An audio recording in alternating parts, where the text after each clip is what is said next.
തരുണിനേക്കാൾ കൂടുതൽ കോൺട്രിബ്യൂഷൻ ഉണ്ടെങ്കിൽ അതാണ് നമുക്ക് വേണ്ടത്. അപ്പോൾ സുനിലിൻ്റെ അടുത്ത് പോയിട്ട് സുനിലിനെ കണ്ട് സംസാരിച്ചിട്ട് അടുത്ത തീരുമാനത്തിലേക്ക് എത്താൻ പറഞ്ഞു.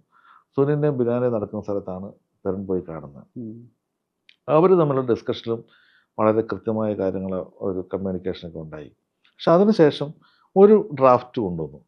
ഡ്രാഫ്റ്റ് കൊണ്ടുവന്നപ്പം ഈ എല്ലാ ആളുകളുടെയും ഒരു പ്രശ്നം എന്ന് പറഞ്ഞാൽ ലാലേട്ടൻ്റെ ഒരു മാസാണ് മനസ്സിൽ കിടക്കുന്നത്. അപ്പോൾ ഈ സെന്റിമെന്റ്സ് ചെയ്ത ചെറുപ്പക്കാരനും അവിടെ ഒന്ന് പാളി. മോഹൻലാൽ വരുമ്പോ ഒരു സ്ഫടികോ ചേട്ടനെ കാണുന്നത് അങ്ങനെയാണല്ലോ. അപ്പൊ ഞാൻ പറഞ്ഞു, തരും നമുക്ക് വേണ്ടത് മറ്റ് കാര്യങ്ങളാണ്, നമുക്കത് ഒന്നുകൂടെ റീവർക്ക് ചെയ്യാം. അങ്ങനെ ഞങ്ങൾ മൂന്നാമത്തെ ഒരു ലെവലിലെത്തുമ്പോൾ നമ്മൾ എന്താണോ ഉദ്ദേശിച്ചത് അതിനേക്കാൾ മനോഹരമായ ഒരവസ്ഥയിലേക്ക് തരുണും സുനിലും കൂടെ ഒന്നിച്ചിരുന്നുണ്ടാക്കി. അത് നമുക്ക് ഭയങ്കരമായിട്ട് ഇഷ്ടപ്പെട്ടു.